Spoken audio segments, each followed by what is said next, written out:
Hi everybody, welcome to our review of the Coka Nostra album, A Brand You Can Trust. This is the Classic Quest podcast, the show where we break down the classic hip-hop albums track by track, giving our thoughts and opinions on every single song. And this week, we will be doing that for La Coka Nostra's A Brand You Can Trust. This album is requested from one of our Patreons, Mr. Scribble, so that is his request. Yep. And that is why we'll be talking about each and every song on this project. My name is Holden Stefan Roy. I am your lady friend, Bonnie. And yeah, we'll be your host as we guide you through our thoughts and opinions, but we also care about what you have to say, so feel free to leave a comment down below with anything that you want to share with us, what you think of the album, what you think of the review, anything good like that. Anyway, a whole bunch to talk about, so before we jump into it, a special thanks in advance to the patrons: Ismail Dempsey, Chris Prado, Jonathan Barnes, Teacher Black, Hurricane, Linda Williams, and Coney Sparks and Scribble. Super cool. We'll touch on that at the end of the episode. But for now, I think we should get into it. We like to start off every episode just explaining how familiar we are with each album and the project, just to let you know ahead of time, because there's a good chance y'all is much bigger La Coka Nostra fans than we are. So Bunny, why don't you tell us how familiar you are with La Coka Nostra? Well, as like a group, not at all. Individually, because there's different guys in this group. I know some of them from like their 90s hits. But just that's it, like just like their hits, and that's pretty much it. Yeah, that's it. You? Okay, fair enough. I mean, the members of La Coka Nostra are Ill Bill, Slain, at this time Everlast. I believe after this project, Everlast ends up leaving the group due to complications with his daughter's health, so it wasn't like a bad thing. It was he was being a good dad, and that's like big respect to Everlast. DJ Lethal is in the group, so Everlast and DJ Lethal being from House of Pain, DJ Lethal also being from fucking Limp Bizkit. That's right, one of the biggest bands on earth to this day. Y'all might hate Limp Bizkit, but if numbers don't lie, and we were to believe numbers, there are few bands more successful than Limp fucking Bizkit. They are really huge in a global context, because North America is arrogant. It thinks that the collective Canada-U.S. population of under 400 million people counts for global music politics, because it doesn't. Anyway, so Limp Bizkit's pretty huge. DJ Lethal's pretty profound, I would say. Yep. Anyway, Ill Bill I knew about just as a rapper, because like he'd pop up on stuff. I feel like we've encountered him before, yeah. And Slain, I didn't really know Slain before it, but all I had to say, this particular album, I listened to a whole bunch. I stumbled upon it at one point, probably when trying to find out what the fuck Everlast was up to, because I saw Everlast was rapping with like Swollen Members and stuff, and you know, Everlast I know for a bit, because like if you're my age, which is 32 right now here in 2020, there's a good chance you got a whole bunch of Everlast tunes that were all over the radio, like They Call Me White Devil, Black Jesus, you know, that type of shit, or like, I don't know, What It's Like, White Trash Beautiful, and all that crap, and the country as shit. But then there was also the House of Pains and whatnot. I'll be honest with you, I never fucking listened to House of Pain. That shit came out in the early 90s. We haven't reviewed it. I don't know anything about Jump Around, but Everlast solo career I did follow a little bit. I also just know the name Ill Bill equals underground legend, and Slain, I'll be honest, I don't really know that much about him outside of what I've heard through La Coka Nostra. But I remember putting this album on back in the day, probably like 2015, 16, when I discovered it. That's my back in the day. And I really liked it. I really thought it was a brand I could trust. And there's a few songs I've been listening to now for a couple of years. And I just, like, from the first time I heard it, I just thought I was ensnared with it. But yeah, that's all I gotta say about that. I knew this album was a good album. And so I was pretty excited to just review it. It was like, I guess I'll go back now that I understand what the fuck hip hop's about and check out something I've already listened to, but like from a different lens, because that has changed. So from when the first time I encountered this track till now, my understanding of what makes underground hip hop fresh has evolved to appreciate what this album brings to the table even more. Yeah. I like the name La Coka Nostra. It just, or sorry, that's not that's the group name, but Yeah. but when you have that mixed with a brand you can trust, it's just like, they care about the quality. They care about making sure that when you I think see so. that name, It's like when you see like a store or something says, like guaranteed, like, it's like it has that trust in them, so it's good. yeah, and it just makes sure that like when you see that logo that you're gonna see, or their style, that like of album cover, that you're gonna know it's gonna be good. And I know that, like, I remember one time I'm walking by La Belmont in Montreal and I look up and it's just the La Coka Nostra. It's just there, and their album cover is all extremely similar, so you know it's one of that shit, and you know it's gonna be a brand that you can trust. So I thought that was a pretty good thing. And the cover is simple. It's just like a skull, like a dead gangster with some fucking guns ready to blast. Like, you're going in for that real shit here. It's cool. It's cool looking. It's badass. Like, yeah. Anyway, the album starts off with the track Bloody Sunday.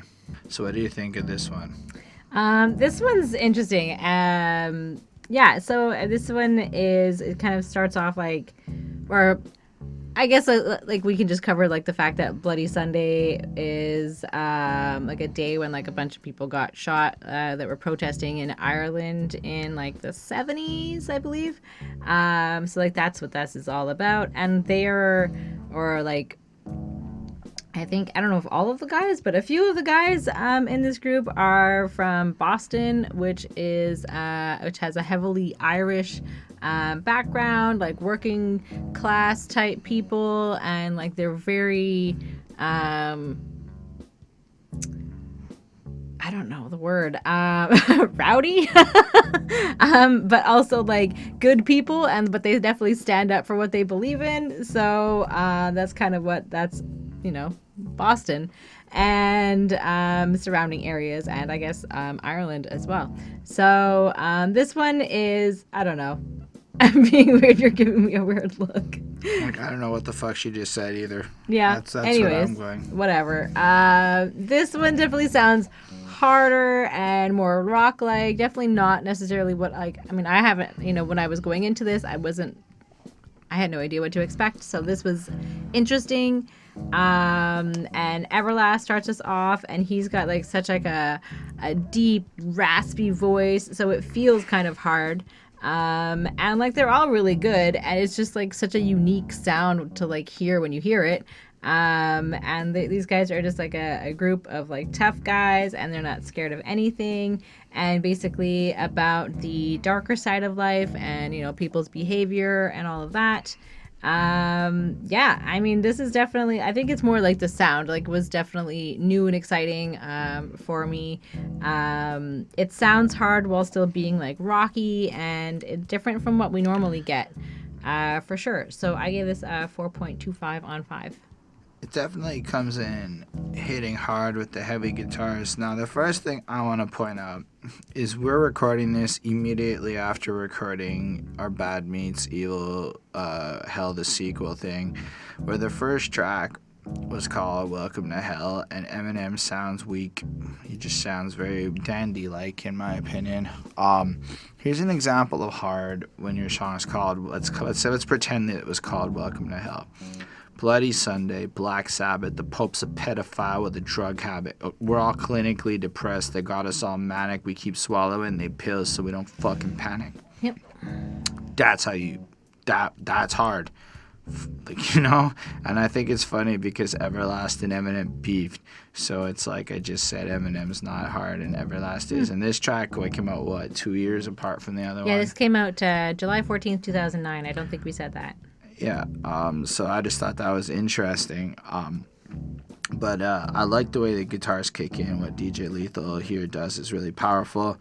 And I think, yes, the track might be inspired from the spirit of Bloody Sunday, but I think it's just a general fuck all to like corruption and the dark shit or whatever. Like it's like a state of mind of painting like the picture. Cause like, yeah, that sounds like America the way you started off that track. I like to shout out to Psycho Realms in the house screaming out fuck love, Six Sided in the house screaming out fuck love, because we got some Psycho Realm on this project. What's really cool is we got Sen Dog doing the hook on this one, so we got some Cypress Hill right up in this shit. So that's pretty cool. He's got the we got the heat for the streets, the bag for the drop, the kid bloody blow at the back with the pump, the move and the shake, the move and the wake. Welcome to hell. The devil's here to open the gate. What I can tell you is that rowdiness is definitely present. Like these are some bad motherfuckers that'll fuck you up. Unlike what I got from Eminem and Royce to 5'9" and Welcome to Hell, where they sounded like some polite motherfuckers with some trickery. And it makes you appreciate like what is hard. Well, I think lines like, you know, the Pope's a pedophile with a drug habit is pretty fucking hard because of the audacity of what he's saying. Ill Bill comes in harsh too. They say hip hop's hanging from a noose like Saddam Hussein, but LCM make you jump around like House of Pain. That's like, cool. Fair enough. I mean, you kind of get the sense that House of Pain is definitely present in this. Where's Ill Bill from? I'm pretty sure he's from Brooklyn. Okay, so he's from New York. I knew some of them were from New York. I don't know. Big Left is apparently, and he does the next verse. Sorry, I got a little ahead of myself. Ill Bill's proper. I like the way his voice sounds. Does he say a whole bunch that I think is next level? No, it's just kind of cool to listen to him. Every record sold is equivalent to Coke Homie. I kind of like that, the idea that what he's doing is moving that heat, bringing it in with that intensity. I don't think Big Left comes back again, but he's apparently part of La Coka Nostra, according to Wikipedia. So I don't really know who he is, but this was it. I come from a place where the apocalypse is now Armageddon. Nostradamus called it. You are now with the rawest. It's an unwarming sight. Sun turned to God, God turned to sun. So, like, I don't know. He's all right. It kind of is vague poetry. It hits in. It's got an intensity to it. It isn't necessarily what they're all saying so much, but they're all rhyming really tight. Everything is enunciated in a way where there's like a focus on doing that rhyming thing properly. But because they're also not going ridiculously fast or being stupidly tricky with it, everything feels punchy. It just feels so hard hitting. Then we have Slain, who's also there. I don't remember where Slane's from, so I'm double checking that now. Slane is from Boston, so this one is from Boston. That makes sense. He's got that they all look like these fucking white dudes that will fuck you up if you talk shit to them in the bar. When you do look at these three put together, it feels Irish. It just feels Irish to listen to them. I'll give you that. But I'm a rebel poet. My words treated like it's contraband. I'm unresponsive to taunts of critics and wants of fat, angelic, demonic, chronic writer, a haunted man, mongrel monster with the murderers on conquered land. And I really like the way Slane did that. So he's coming in, he uses his words as a weapon. He doesn't give a fuck about what other people think per se. He's got to come in and represent what he knows. But also just the acknowledgement that they're on stolen land is like pretty powerful, right? Like how often do you hear rappers talking about native rights? You know, like it's definitely something that seems to be forgotten about in a lot of the conversations. Overall, like, the game is getting me baptized. We bad guys choose sides and use guys as enemies or allies. La Coka Nostra is a brand you can trust to roll with a pack of animals with cannons to bust. Yep. It hits there, get the hook again, and I'm like, wow, man, all of them fucking slap hard. All of them really, like, start this album off in a strong way. It's got great energy. I give it a 4.5. Nice. Well, let's check out Get You By. Gosh, I like this. I'm a sucker for this shit.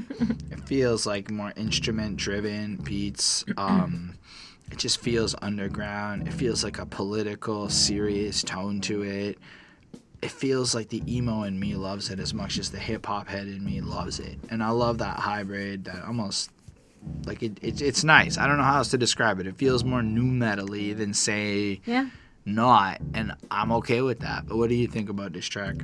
Nu metal, that's a good way to describe it. I feel like I never think about that.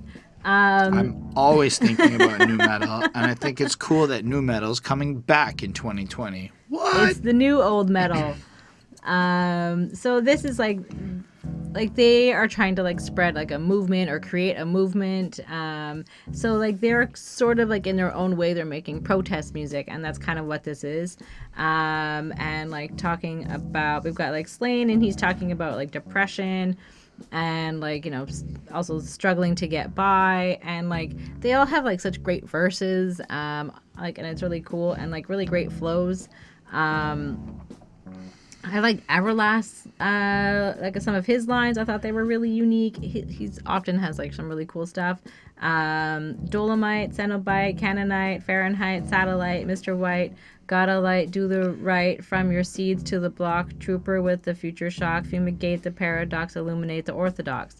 And so I thought that that was like really like just so well done, and I like that kind of stuff. I like, and like the way that they're flowing. It's just so cool. I really like the hook. It's really simple, but it's it definitely like motivating and like whatever. So it's hate will fuel your rage, drugs will get you high, money buys respect, love will get you by. So I mean, it's like teaching you a lesson that, you know, use your anger and your hate, and you know, you can get by with drugs and money will sustain you, but love is sort of like the one thing that will really keep you going. And so like in like this angry song, you're having like this like little moment of like light and hopefulness and love, and like it's just so interesting. And it's just like the overall sound is really interesting. I thought it was really cool. And I think these are sort of like, you know, these guys at this point are in their 30s, and so like they're like a little bit older, wiser rappers, and so like you're kind of getting like that sort of, you know, we've been around, like we're gonna like teach you guys something, and you can definitely hear like that like heavy new metal, you know, like influence, and you know, probably that they're white guys. I don't know, but I don't know. It was pretty cool. So I gave it a 4.4 on 5. I just want to acknowledge Danny Boy, also of House of Pain, is also part of that Coka Nostra. And he's only on like a couple of songs. He is, but he is also, from what I can tell, the glue behind the scenes, according to Wikipedia. Yeah. But I like this one. I feel like the beat's just fucking banging. The way they rap, it's just like, because like they each have their different, like Slain sounds like fucking aggressive, like he's gonna knock you out. Well, maybe not so much on this one, but in general. And Ill Bill is like a smoother version of that. He's kind of like an in-between. And then Everlast drops like this more deeper, more singy, melodic kind of feel to what he does. And I feel like this contrast just works really well, because each of those voices pops and stands out. Like even when Danny Boy comes on, like he kind of is less so standing outy, but the other three are so distinct that it's so clear that somebody else is involved in the track. But I really like the way Slain does like this picture peeny stuff, like I walked the hills, I had to climb with these legs of my own, my hard days and dark nights put my head in his own, hustle for bloodline, left my wife pregnant at home, we're on the television, everyone is regularly stoned. And what a fascinating way to put it, like, yo, my wife's pregnant, we're out there fucking stoned on TV, fucking living it up for sure, but what's actually like happening? And then, you know, it's like, I picture the future, seeing everyone gone. My wife is asking me, is anything wrong? I tell her, Erica, everything is. You better be strong. America, where I was born, city blocks are where I was raised. I seed from a land of the greed, home of the craze. And I like that they're dissatisfied with the American culture and the corruption of, like, the human spirit there. And it's, like, this blatant assault. Like, it's like he's considering, I'm going to have a kid and all this shit's happening. And what's this world that, like, I'm a part of anyway, but it just feels powerful. And then the way Everlast sings that chorus, that hate will fuel your rage and drugs will, it's like a hook and it gets stuck in your head and it's really powerful. And the same way, like what you quoted, it's like Everlast is just using his like perception to comment on America while also being fucking fire with that shit, you know? And then Danny Boy just comes in, Everlast responds back, and it's like, you know, Danny Boy's kind of feeling like kind of sad, you know? I feel the devil in my eyes. I see him in hell next to sniffing a cell death, walking him 12 steps. So it's like almost feels like he's selling some crack or shit. He's dealing with the addiction complex of that. I live rock bottom when bitches that sell sex. This ice cold world has got me vicious and selfish. And then Everlast almost responds like, Danny, man, got a plan, Taliban out of hand, you know. But I don't know, it's just feeling like the bleakness of the American reality they're in. And then Dapper Dan, Uncle Sam, bitch, he never gave a damn. So it's like on the opposite ends. You have Dapper Dan with his like fancy ass suits and underground culture, and then Uncle Sam, you know. Yep. And Ill Bill does his verse where it's like, I walk amongst the reptilians and leather-skinned aliens on interstellar chariots and post-apocalyptic gladiators. And it kind of feels more of that conspiracy theorist. You can't really trust anything. Everything's kind of fucked up point of view. And then he just flows on through. I like when he goes, take part in criminology like Raekwon, which I think is a cool line because it shows kind of their influence. It shows a shout out to like guys who have done this style of hip hop but come before it. Yep. And then I like how he ends it with, listen, kid, the day the nuclear missile hit, where were you? Probably taking a shit while the sky hailed mountain-sized comets and planet-shattering lightning, gigantic fragments of ice like what the Titanic collided with. Society is not civilization. Technology is Satan in the hands of devil worshippers that praise him. And it's a fascinating commentary on, like, shit hits the fan, where you're going to be at. And I think he's talking shit on people with their cell phones and their technology. I'm a huge tech fan, so technology is certainly not Satan. However, there are aspects of technology and marketing that is pretty fucking dark, and ignorance to technology allows Satan to reign free. It would be a interesting and fair way to put it. But inherently, technology is fucking awesome. It's been like 8,000 years of us using technology to allow our lives to be easier from the beginning of the first technological innovations. So tech is fucking cool. I like this song a lot, though. I gave this a 5 on 5. I think it's fucking great. Cool. You ready to talk about Snoop D-O-double-G? I'm excited to get into Bang Bang. Yeah. Bang, bang. I'm sitting there. And, like, she's reviewing the album. With my headphones on, whatever. I've been bumping Bang Bang for fucking years, right? Because if you take it what you got, you got the bang bang, like, or bang bang, and like you got all these motions, and you know, this song is totally designed for what I like to call white moms in giant SUVs to feel hard as fuck to. So I'm sitting there recognizing the kind of shit that this track is. I'm feeling it. Bonnie gets to this track. And what does Bonnie do? I was not expecting this. After listening to like when you're listening to the album and, having never listened to the album or these people, I was in tears. I was laughing so hard at Snoop's intro. Like, it's just not what you expect. You're getting like this, like, she was dying. Hardcore, like, metal, and then you got to bang bang. Like, it's like the literal live version of ROTFL. She's laughing her ass off like this.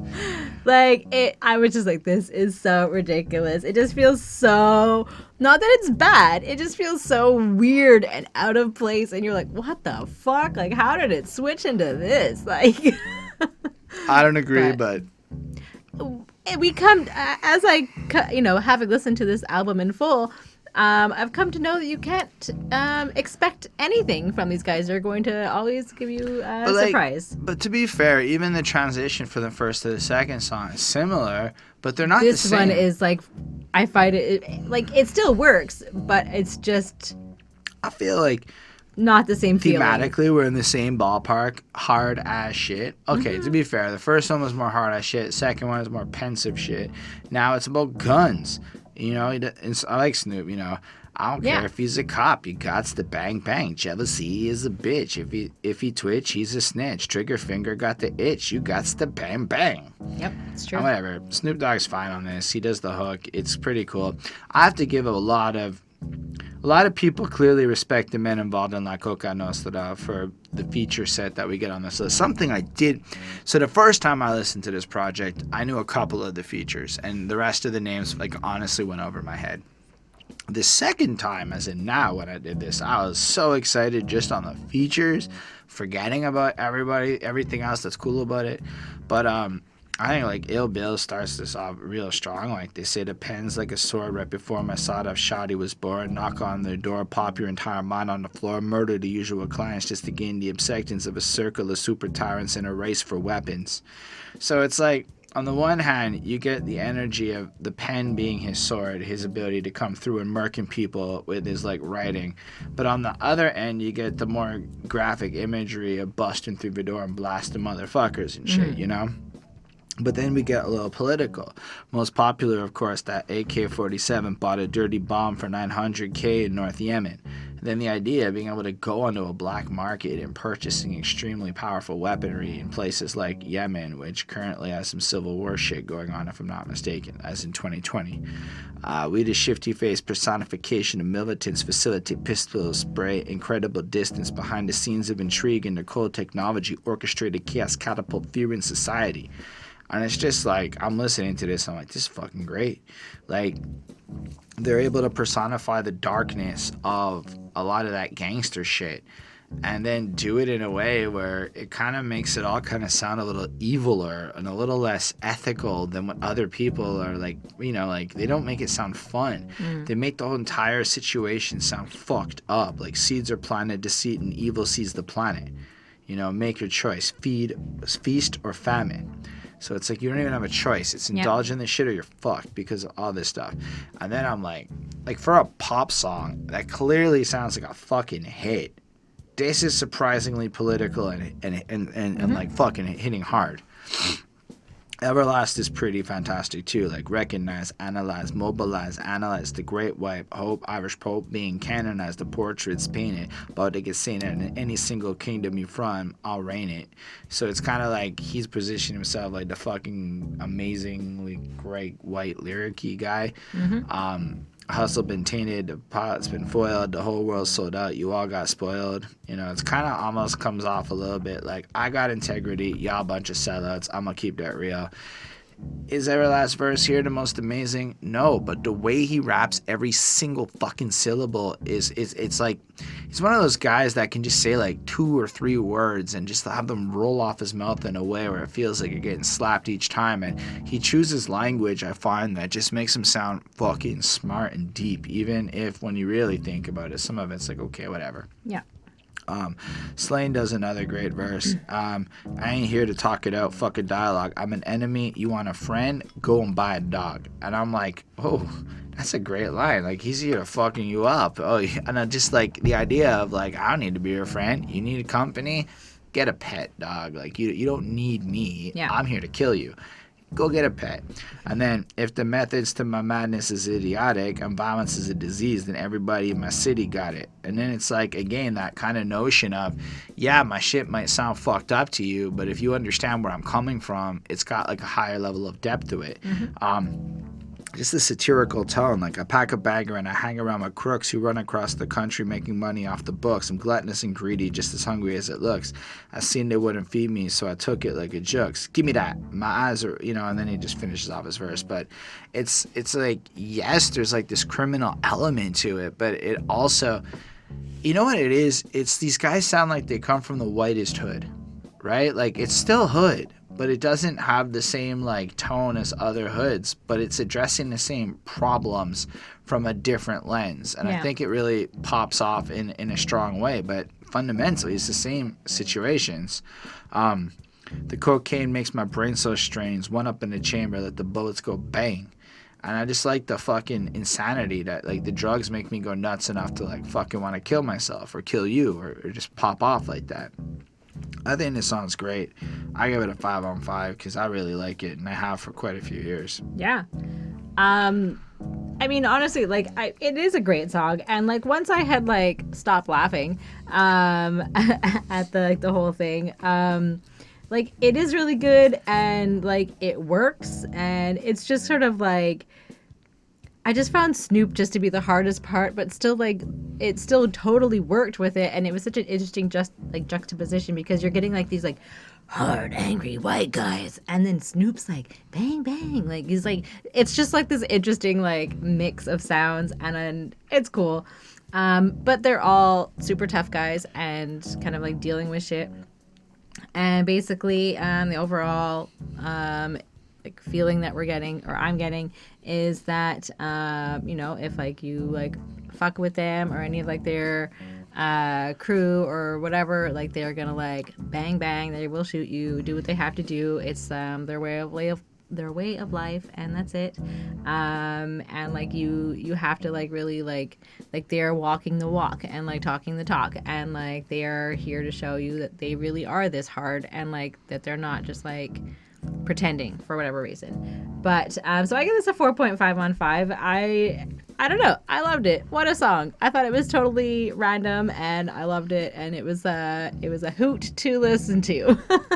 Alright, well, the next track on this project is called The Stain. So this, like, feels like an Everlast song from 2001, and then it gets really heavy when they start, like, rapping on it. But, yo, it really works. Like, Everlast comes in with his deep, bluesy voice, like, keep an eye out for your soul, girl, don't let them devils take it away. All that glitters is not gold, girl. Hollywood is a dangerous place to play.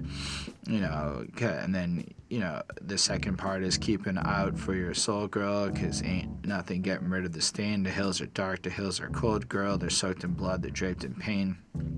And you can imagine how these three hard white rappers have met a fair bit of ladies amongst their way, possibly with their love of cocaine, a certain kind of girl they've encountered, a certain kind of girl that when all said and done and you're now married with daughters and you're thinking about your life and you're considering the stain of your past and everything that comes attached to that and whatnot. Yeah. So I think it's kind of interesting because I think they all have daughters, or they all have kids at least. And it's like, you just feel like we used to, like, this whole song oozes of, maybe the way we treated women wasn't like the best, and our daughters are gonna think less of us for this. And that is really mature and fascinating from like a subject matter. So like Everlast leaving like this like classic, like, it's fun and you can go down that path, but when you're done, like, you'll never wash it away. You'll never get rid of the stain of what that life will like do to you. Yep.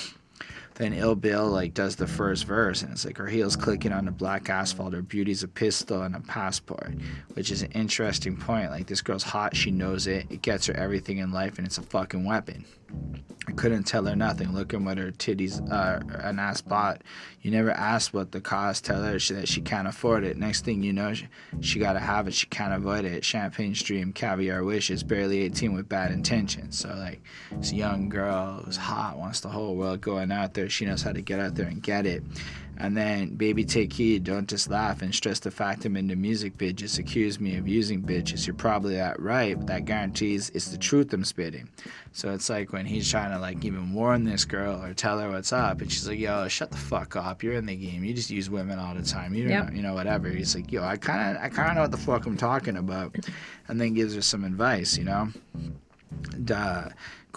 only trust nobody, question everything. The only certain thing is death eventually, and how perception is received. The way they rhyme all of this perfectly, I fucking love it a lot. Yep. And the way the guitars like pick up and there's like thunder and lane just like underneath the beat as it intensifies over the rap verses are really great. Deception is conceived, sex, drugs, decadence, and greed. You're my daughter, I raised you to be a queen. And now all of a sudden it's like this idea is flipping where this girl, it isn't just like some random hoe, it's like his daughter of that age dressing in this way, kind of saying the fuck you know about it, you can't tell me what to do. I thought that was like really cool, the way that he did that, or the way that they all did that, sort of like on this album, where it's sort of like it could be anybody, but it's particularly this girl, and it's their daughter, so it's that personal, but like they've also lived through it, and like they know better now, so it's all these different emotions. And it's also just like the realization that his daughter is gonna do what she wants, but he can warn her all he wants, but it's pointless. And I like how he ends it with, I take responsibility for putting you onto the truth, to the devils, the gods. It doesn't matter if you live in the rain, you can't wash it out because nothing gets rid of the stain. Then Everlast comes back in, all whatever. Then Slane does his verse, the hills have eyes in the land of lost angels and skies. The lies are disguised, leaving truths tangled and tied. The fiends are awake, etc. He just kind of paints this picture of how Hollywood's kind of toxic and shit. And then he flows it into, in his case, you can tell it's more of a younger kid, or I think his wife's pregnant or whatever, and this is kind of like him writing this open letter to his unborn child, where in the event somebody clips him, his reputation isn't all that's left. It's like a warning saying, I rose from the city, fell into the seedy side of the greedy. It's a letter from your daddy, and if I'm gone when you hear it, just a memory, a voice on a record, even a spirit. Just remember, it don't matter if you live in the rain and try to wash it out. Nothing is ready to stain. So it's like he's using this opportunity to speak just in case, and well, he's still with us today. They dropped an album in 2016, so Yep. I mean, she probably met him in real life, or he, but it's still a good warning. Like, if you're a guy, be careful, because you can't get rid of it. If you're a girl, be careful. Like, America sells this dream, but like, be careful, because you can't get rid of the stain once you want to like settle down and be something different. Yep. I thought it was a really cool track, and at first it was like whatever, but it grew on me, and I ended up giving this a 4.5. Nice. Yeah, I feel like this is one that would definitely grow on you. I mean, Everlast definitely, he certainly sounds like a rock star or a rock singer changed to hip hop. Like, it definitely, like, you kind of have that kind It's of. crazy because it's the opposite. He's like a hip hop guy. Really? Because he's House of Pain. Like, Right, I back it guess. up, back it in. Let me. And Oh, then he I don't know. turns Maybe into, it's just like so "They interesting. call His me sound, it just White kind of Devil, flows through Black anything. So he like reformats into a hip hop blues artist guy, and then I mean, it's really cool. He definitely has a unique sound, that's for sure. Yeah, I mean, same sort of thing. It's about telling girls not to fall for like all the glitter and gold of Hollywood, and for like the city, and to just be careful and to think things through and question things. And like, this is like clearly, like, they talk about it. Basically, it's a message for their daughters, and like for all daughters, I think, as well. But also, like, especially talking about like how California and like Hollywood can like definitely destroy your soul. So it must be like that they were living there or are living there, and have seen, maybe have been involved with like women who have been hurt by the city or had their reputations destroyed or whatever happened there. And basically, I don't know. It's interesting. And I think that, like, if all these guys, are, like, genuinely, like, in real life, like, they're all friends, and, maybe they would feel for each other's kids.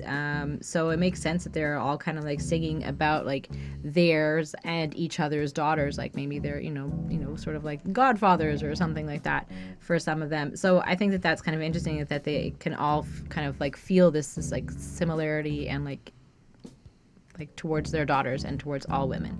And I think it's just based off of like their own experiences and things that they saw and people they met, and things like that, I imagine. fair enough. So it's not bad. It's good, and there's a good message directed towards younger women, and not just like women, but I think just a reminder that anybody can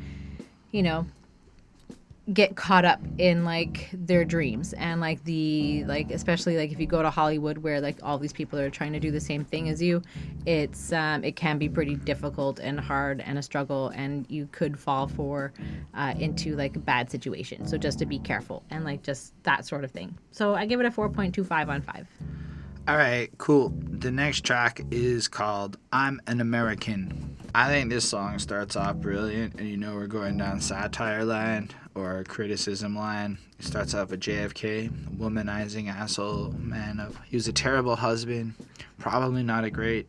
Was he a father? I don't know if he was a father. Yes, he was a father. He was probably a really bad father, from what I understood. Like, well, he was a really shit husband. We can definitely say that.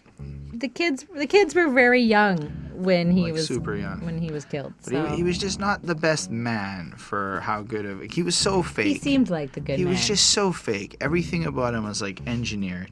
So he's super fake. And then it flips into Richard Nixon. I must put the interest of America first. People have got to know whether or not their president is a crook. I am not a crook. We all know how that turned out. Yep. And then Slane kicks in with that, I'm an American. And then Charles Manson gets used. The United States of America is the demon of the world. And you know what's crazy? I saw this meme that was like pointing out who the world, like what each country in the world perceives to be the biggest threat to global like peace and shit. most countries pick the USA because there's very few countries as scary as the United States of America, and they're weirdly enough in the pre-Trump era. In the Trump era, they seem to be doing Yeah. less war. So everybody else, like Obama, was super into war. I don't know. It's just a weird time to be alive. I'm a Canadian. You don't have to agree with me. You don't even have to like my opinion. What the fuck is my opinion on American politics? All I know is if they decide to go against Canada, I'm Team Canada. So why the fuck am I picking Team America? Anyway, I love this track so very much. But what about you? How do you feel about it? Yeah, I mean, definitely I like the president's kind of like talking at the beginning, and like that kind of like has an interesting play into the theme of I'm an American. There's a really nice beat on this one. I mean, when we were listening to it, right before, we were like right away like nodding our heads to it. So I think that's really cool. I like it. People are basically acting a lot of the time on based off of like the influence of society and like media and like all of that. So think about that before you punish people for acting the way that they do, because some people, I guess, are often brought up on believing what the media tells us and kind of like brainwashed by the government and by society, and how humanity has always been evil. Particularly, we're talking about American society here. I like some of the lines. Got the right to talk shit. Got the right to bear arms. I bring disease. I bring famine with some guns and some bombs. Got my 4-horse squad, my lightning rod. I'm in a beef with the devil, not a fight for God. I'm from the Highland clans. I'm on some stolen land, the crown jewel in the new world order plans. So this is Everlast that's kind of like saying these lines, and I thought that like they were all pretty unique and great. I mean, there's kind of a lot going on there, and I think that it's kind of interesting that like they're basically saying like we're kind of like I think he's talking about Highland clans. To me, that's Scotland. And he's now on stolen lands, so I think that he's come to America and like this is like stolen lands, we are taking it, it's ours, like what happened with the natives. Like completely brings disease, famines, Yep. guns, bombs. Yep. This is how they raped the Native American culture dry. Yep. And like the disease situation was pretty shitty. So it's just like these people that just come and just take whatever they want, and and now they're the best, and that's it, and that's kind of it. So anyways, the whole song is basically about the fact that Americans struggle, is basically kind of like what it comes down to, and like they struggle with life, and that they struggle with them being them, and that it's everything's a struggle and it's very difficult, but like it's kind of like they've kind of implemented themselves into this like situation, and now they're stuck having to like continue with the struggle. So it's kind of interesting and sort of like pointed, I guess, like sort of like at society, and what we deem acceptable, I suppose. And I guess we also want to mention that Be Real from Cypress Hill is on here. His verse was nice. I mean, I didn't find anything in particular that stood out. Like, I thought he was fine, but it wasn't like mind-blowing. And I could definitely see how this would be appealing to Americans, especially people who are struggling and who kind of are against the system and sort of like what's generally being passed down from the top. So I thought it was interesting. So I gave it a 4.4 on 5. I mean, I think this song is incredible. Like, every verse just packs this punch and everybody's commentating on American culture. So, like, slaying from the beginning. Mm-hmm. I'm a product of America, youth psychotic from narcotics. So, right away, our kids are fucked up over drugs. And if you think about it, the way the pharmaceutical companies and doctors overprescribe children with a bunch of medications, this isn't even some fucking anything other than the systemic shit. Born consumers and STDs, yeah, I got it. So everyone's here is born to buy and consume a bunch of bullshit and fuck with a bunch of risky behaviors, and like right away in those two lines, he's already commented so much on what American culture really is in the bluntest of ways. A victim of a media machine, violence and lust, top to bottom and greedy in between. I'm a menace with big dreams and no morals to stop me from nothing. And you're just like, that is America. Bunch of violent, lust-filled media and greedy motherfuckers everywhere. Morals don't exist. Get your dollars. Yo, man, like, the capitalist machine really don't give a fuck about people. It's all about profit margins and growing your company. So, like, our heroes become heroes by stomping on others, you know? Gotta get mine. That's why when they caught me a gun, police would put me in the cage that they could lock me in one. These dudes would kill me out of jealousy. They pop me a rum. Shit, I'm bloodthirsty too. We were raised on foul ways. It's everything we watch and listen to nowadays. It's basically kill or be killed. The police will put you out there. Yep. All the media is promoting this, and it's just kind of like fucking just pushes it. And I'm like, bar for bar, I think it's fucking incredible. Land of the free, home of the brave, my world is a morgue. Like, what a crazy line. Like, America is full of death. It's just fucking terrible. And then he kind of, like, ends it up. He's like, I can't help it. This is how I was raised. And then that looping sample, I'm an American. Meanwhile, Ill Bill takes over, and he's like, my synergy's a conspiracy. I hit the scene like spinning guillotines. Villains creep through your village deep while idiots sleep. I'm awake, dominate, annihilate, violate, obliterate, incinerate, exterminate. I'm an American. Murder, hate, violence, and war. Tyrants galore. And again, it's commenting on the more violent and the more fucking invasive side of American culture. Whereas, you know, slaying was more the media and the lustful side. We moved into a more aggressive shit. And it's just, like, powerful. And I feel like the two verses just work so very well together. And then I like how he kind of flows down, like, to the end. Like, lavish taste was a trait of Alexander the Great. And I thought that was fascinating because it is comparing all of this American economic culture and all of this desire to take from everyone else for the sake of yours to the colonial nature of somebody like an Alexander the Great, where, sure, if you're Greek, it's dope, but for everyone else, it's pretty shitty. And then it flows into, like, the chorus, where you have Everlast being, like, this singy shit underneath it that's kind of there, and then Ill Bill being like, I need a blow job and a pizza. I'm an American. And it's like, man, you have, like, the beautiful sounding Everlast, like, God shed his grace on thee, and, you know, like, all the more noble bullshit in your anthem mixed with the blunt. Like, let's be real, blowjob and a pizza sounds pretty good. Just trying to say it. And then Everlast comments straight up on, like, the fucking rotten nature of how America came to be. But I like the way he, like, ends that shit. Like, well, step up this way to the slaughter lamb, calling the people in America just a bunch of fucking lambs ready to be slaughtered. Yep. Well, everyone in y'all freedoms got emancipated, which is still happening. People just fucking give up their freedoms all the time in America. Just a great example is airport security. While everyone in y'all freedoms get emancipated, you just sit on the net and you masturbate it. It's kind of fair. It's what people do.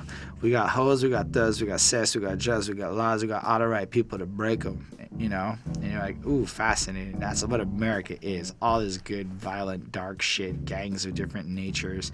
There are laws, but everybody can break any law in America if you got the money.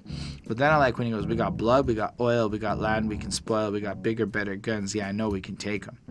And then it's like, oh, we can go out there and take what we want and fuck around all over the world because we are the biggest military. True. And to me, I think Be Real's verse is one of the most powerful because he paints the picture of a young dude in the hood who basically gets caught up in this situation of, like, moving around America with your hoodie on trying to get through. But it was really when he gets to the end when he's like, he wants a piece of the pie, to gleam in his eye, American dream in his mind led him astray in his stride. Inside of his cell he put his whole family through hell, broken apart, breaking his mother's heart. Started in school when he was on a path to losing his mind. Whatever happened to no child gets left behind. Just another slogan, I'm hoping you can comprehend. I'm born to struggle.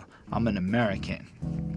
And it's like, I found there was just a lot of power in the way he paints that picture. Just this ambient, look at what it's like to be a child in the hood. Like from the beginning, you go to school, you're told no child gets left behind, but from the beginning, you're completely left behind. Yep. And all you're taught is how to go out there and get that money. And then we know that the only options available are probably not the most noble. And so I think this song lampoons and satirizes the concept of being an American based off of the reality they're presented with versus the fake fantasies presented. And I really think it's amazing, and I gave it a 5 on 5. Anyway, the next song is called Brujeria. I can't fucking say it. It is one of 3 Sick Jacken features, which is cool. Bonnie was listening to Sick Jacken just earlier today because it came to make you feel real good. Feel real good. That's that song. Yeah. Bonnie listened to it a lot. Giving love to the hood. But why don't you tell us how you feel about Brujeria, or how you fucking say it? This one again is a very different sound to it. It's like super hype.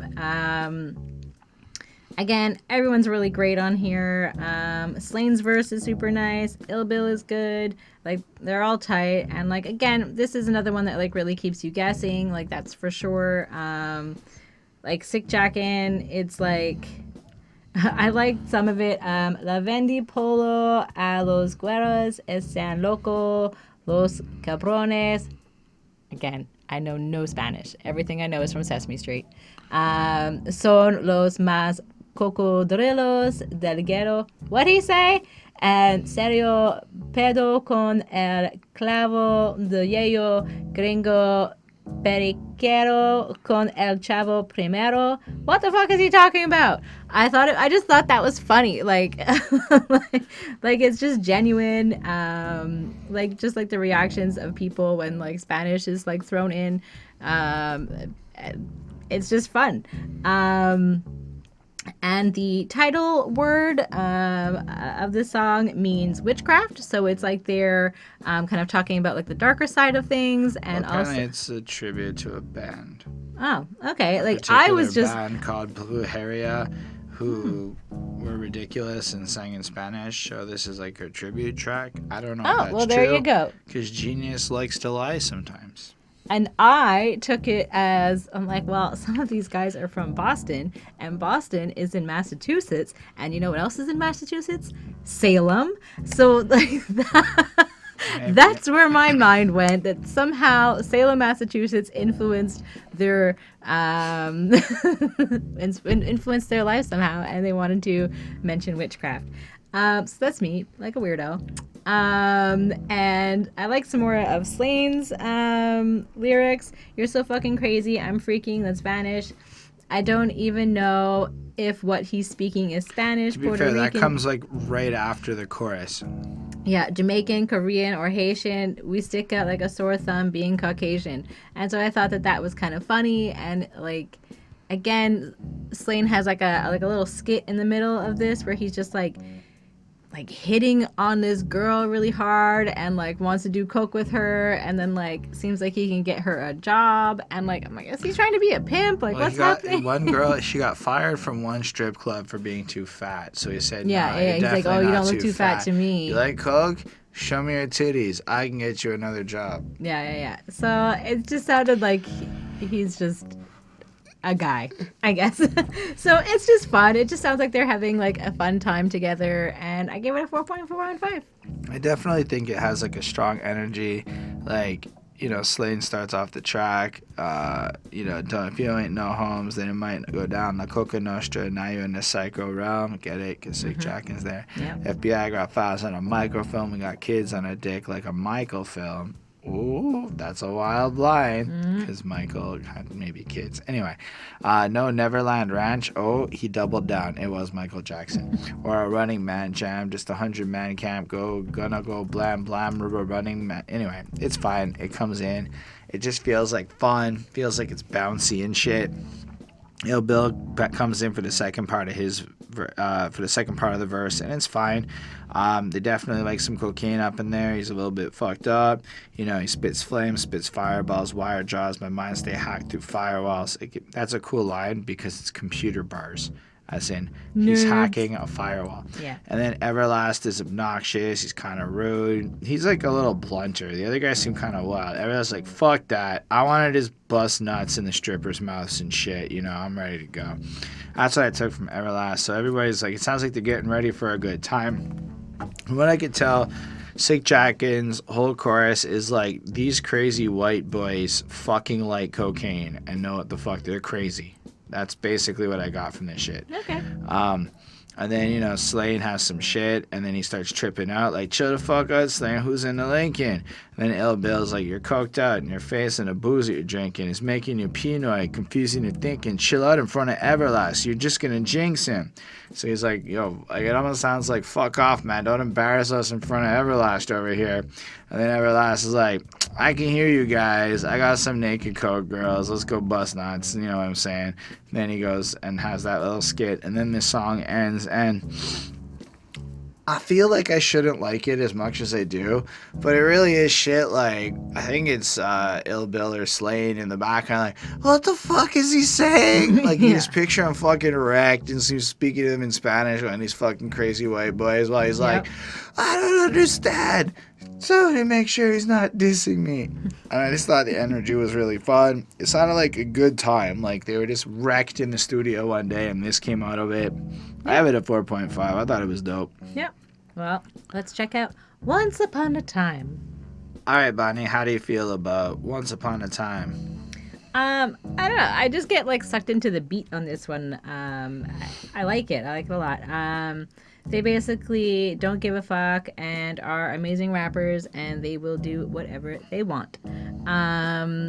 Yeah. They're tough. They're violent. They carry guns. People deceiving people, and just they're definitely not scared to pull out their guns and do what they gotta do. So for me, there's nothing really like wild about this one. It's just sort of like a hardcore sort of like of a song. I like the beat. I don't really have too much to say about it besides that. I give it a 4 on 5. I mean, I look at this song like it would be what I would call like the middle ground of this album. Like, is it the most stellar standout track on it? Absolutely not. Does it represent what this album sounds like, feels like pretty well? Yeah. And would I say it's on the lower end? Well, there is not really a huge lower end to this album. Yep. So, yes, only because it's not one of the 5 or so I think are next level. It's one of the ones I think are just simply exceptional. Like, this, as a bit of a spoilers, is possibly one of the highest grades I've ended up giving to an album we reviewed, because it really has it all. Like, the production on this track is different than any of the other ones we've heard. Yeah. The rappers remain consistent. Like, Everlast comes through again with that heavier political theming. Like, I'm gonna take it back like to the old school, like Red Dawn, which is a pretty political movie, right? Like, I mean, it's Patrick Swayze leads a football team to fight the communists or some bullshit like that. Like, it's something stupid in it. Or Blow the Fuck Up like Lebanon. Fair. You ain't my first or my second, you my 1000th born, and I put you on all that shit. You on the originator kid, look what you done did. Snitch told a fib, sent fast to the crib. And it made me think there, like, Everlast really has been around from like the oldest of the old schools as far as he goes. Like, he was a hit in '93, all things considered. Yep. And then somebody snitches, and it's not very good. And he's gonna come through with his hard fucking rappers. But I just like the way he's like chilling on the corner of my b-boy stance with my gun in my pants and some blood on my hands. And it's just like, just picture him there being like an old man from another time, keeping it down. Kind of like when Eminem wears sweatpants today, and you're like, it looks like you're an old man keeping that old school vibe together. But I can picture Everlast doing it too. And that's cool. The chorus is like a good thing. It interpolates Children's Story by Slick Rick with that Once Upon a Time thing. But so it's Once Upon a Time, not too far in the past, when people said what they meant, live life faster, was a young man who was misled by another motherfucker. This is what he said. And then I got confused, right? Because the grammar on this felt fucking weird. So we presented one scenario in the past where people were real, right? And there was a young guy who comes from this who was misled by another person. And this other person said, once upon a time, less recently, I had to walk around with a piece on me. There was a young man who was misled, so I put the gun to his head. This is what I said. And I'm like, which young man is putting the gun to which young man's head? And why did he repeat this part like that? And I'm not following it. So I'm going to move on. Ill Bill comes through at his verse.